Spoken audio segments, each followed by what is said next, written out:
Hello नमस्कार, स्वागत है आप सभी का YouTube चैनल गाथा विद सुनील पर।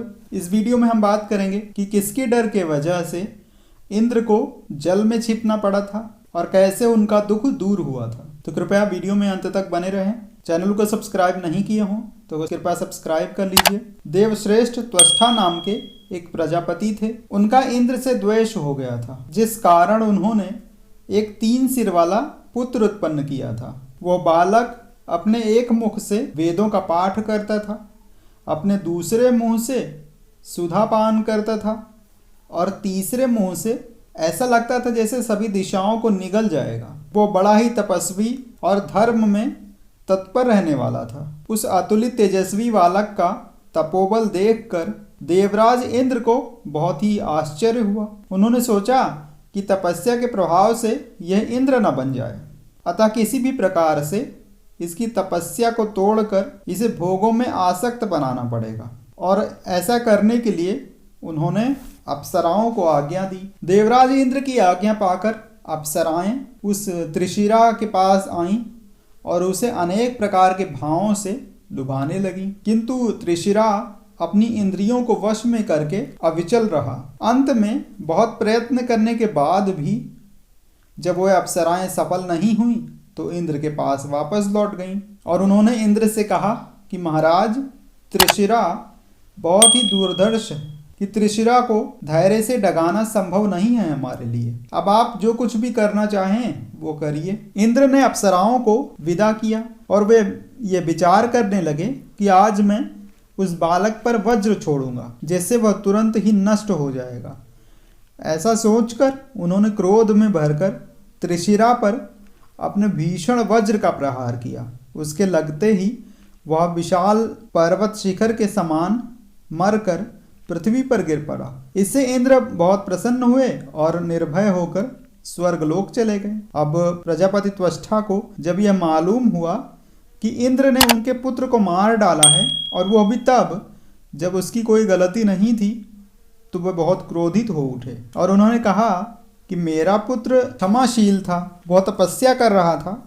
इंद्र ने उसे बिना किसी अपराध के ही मार डाला है। इसीलिए अब मैं इंद्र के नाश करने के लिए वृत्तासुर को उत्पन्न करूंगा। अब लोग मेरे पराक्रम और तपोबल को देखें। ऐसा विचार करके महातपस्वी त्वष्टा ने जल का आचमन किया और अग्नि में आहुति डालकर वृत्तासुर को उत्पन्न किया और उससे कहा कि मेरे तप के प्रभाव से तुम्हारा आकार बहुत बढ़ जाएगा। बस सूर्य और अग्नि के समान तेजस्वी वृत्तासुर उसी समय आकाश को छूने लगा और बोला कि कहिए, मैं आपके लिए क्या कर सकता हूँ। त्वष्टा ने कहा कि इंद्र को मार डालो। ऐसा सुनकर वृत्तासुर स्वर्ग में गया। देवराज इंद्र के साथ उसका भीषण संग्राम हुआ और अंत में वृत्तासुर ने देवराज इंद्र को पकड़ लिया और उन्हें निगल गया। तब देवताओं ने वृत्त का नाश करने के लिए जम्हाई की रचना की और जैसे ही वृत्तासुर ने जम्हाई ली कि देवराज इंद्र अपने अंग सिकोड़ कर उसके खुले हुए मुख से बाहर आ गए। इंद्र को बाहर आया हुआ देखकर देवता बहुत प्रसन्न हुए। इसके बाद इंद्र और वृत्त का पुनः युद्ध होने लगा, लेकिन त्वष्टा का बल और तेज पाकर वृत्तासुर संग्राम में बहुत प्रबल हो गया था, तो इंद्र को मैदान छोड़कर भागना पड़ा। इंद्र के भाग जाने से देवताओं को बहुत ही कष्ट हुआ और वह त्वष्टा के तेज से घबरा कर इंद्र और मुनियों के साथ मिलकर यह सलाह करने लगे कि अब क्या करना चाहिए। इंद्र ने कहा, देवताओं, वृत्त ने इस सारे संसार को घेर लिया है।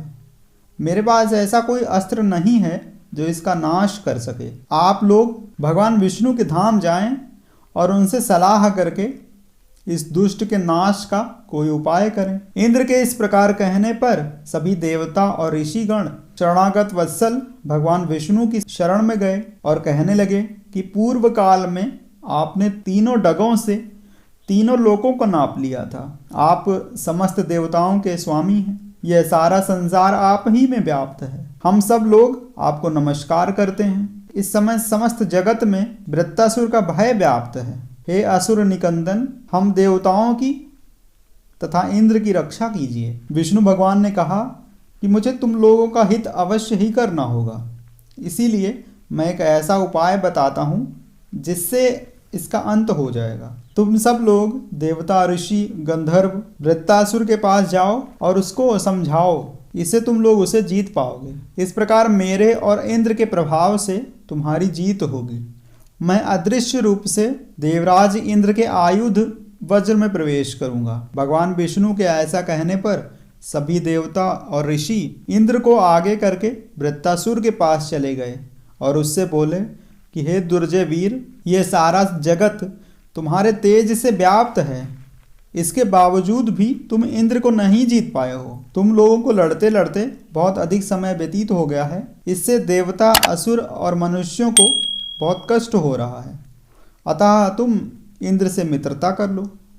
वृत्तासुर ने कहा कि मैं आप लोगों की बात अवश्य ही मानूंगा, लेकिन मैं कुछ चाहता हूँ, यदि वो पूरा हो जाएगा तो मैं आपकी बातें मान लूँगा। मुझे इंद्र और देवता लोग किसी भी सूखी या गीली वस्तु, पत्थर, लकड़ी, अस्त्र शस्त्र, दिन या रात किसी भी प्रकार से मुझे मार ना सकें। यदि यह शर्त स्वीकार है तो मैं इंद्र के साथ संधि करने के लिए तैयार हूँ। ऋषियों ने कहा कि ठीक है, ऐसा ही होगा। इस प्रकार संधि तो हो गई, परंतु देवराज इंद्र के मन में वृत्तासुर का वध करने की बात लगातार चलती ही रहती थी।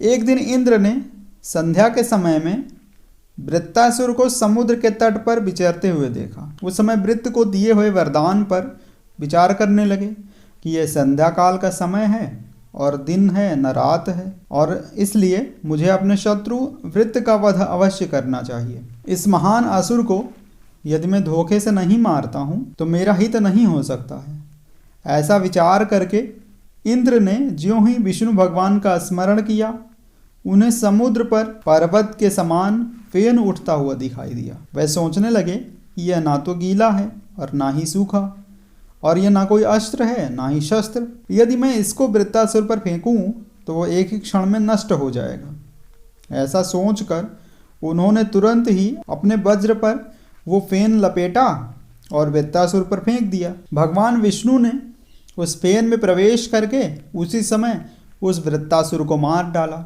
वृत्त के मरते ही सारी प्रजा प्रसन्न हो गई। अब इंद्र ने देवताओं के लिए भय का कारण बने महाबली वृत्तासुर का वध तो कर दिया था, किंतु पहले त्रिशिरा को मारा था, उसके कारण ब्रह्म हत्या लगी हुई थी, और उसके बाद धोखे से वृत्तासुर का वध करने के कारण वह अपने आप को बहुत तिरस्कृत महसूस करने लगे और दुखी रहने लगे, और इन पापों के कारण उनकी मानसिक स्थिति बहुत खराब हो गई और वह अचेत हो गए तथा संपूर्ण लोकों के सीमा पर जाकर जल में छिपकर रहने लगे। जब देवराज इंद्र ब्रह्म हत्या से पीड़ित होकर स्वर्ग छोड़कर चले गए तो सारी पृथ्वी वृक्षों के मारे जाने और वनों के सूख जाने पर उजड़ सी हो गई।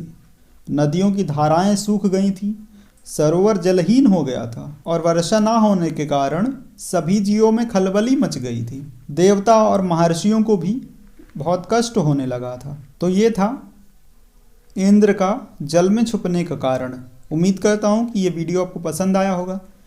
गाथा विद सुनील को सब्सक्राइब नहीं किए हों तो सब्सक्राइब कर लीजिए। धन्यवाद।